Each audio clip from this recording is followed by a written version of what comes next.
Indonesia से আসলে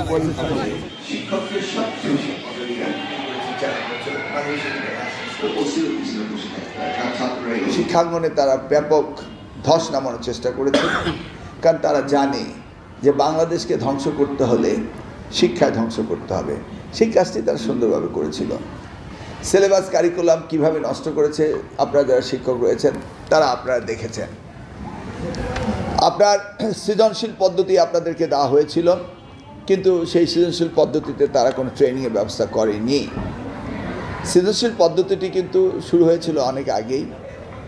আমাদের সময় আমরা গবেষণা করে এটাকে একটা পর্যায়ে নিয়ে এসেছিলাম এবং আমাদের প্ল্যান ছিল পর্যায়ক্রমে পাইলটিং করে আমরা দেব, তবে শিক্ষকদের আগে ট্রেনিং দেওয়াবো।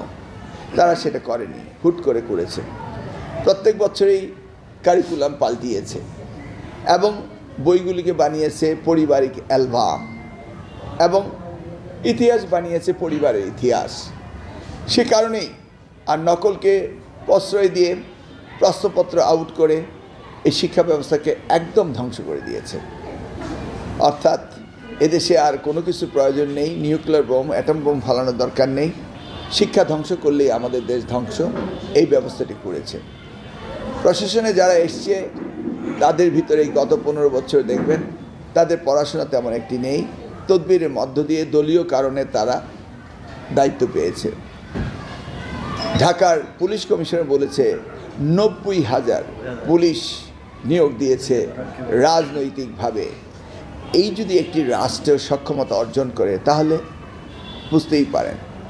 বিশেষ প্রশাসনে 2001 সালে আমরা আসার পরপরই 200 নম্বর ভাইভাকে 100 নম্বর করেছিলাম।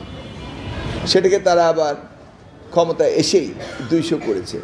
আপনি যত মেধাবী হন না কেন, রিটার্নে যত ভালোই করেন না কেন, 200 নম্বরে যদি আপনাকে কেউ সাহায্য করে, আপনাকে প্রিভিলেজ দেয়, তাহলে আপনি যত মেধাবী হন না কেন আপনি বিসিএসে টেকার কোনো সম্ভাবনাই নেই। জানি না কয়জন কিভাবে ঠিক আছে, আপনি যদি এর একটা তদন্ত করেন তাহলে বেরিয়ে আসবে কি পরিমাণ দুর্নীতি বিসিএসে হয়েছে। তার মানে রন্ধে রন্ধে দুর্নীতি, তার মানে লেয়ারে লেয়ারে তারা তাদের নিজস্ব লোক বসিয়েছিল, ভেবেছিল তারা ক্ষমতার মসনদে থাকবে।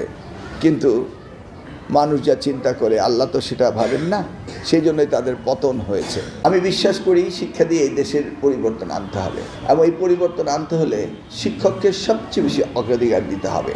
ভারত শিক্ষায় আমাদের চেয়ে অনেক এগিয়ে, যে যাই বলুক না কেন আমরা তো জানি।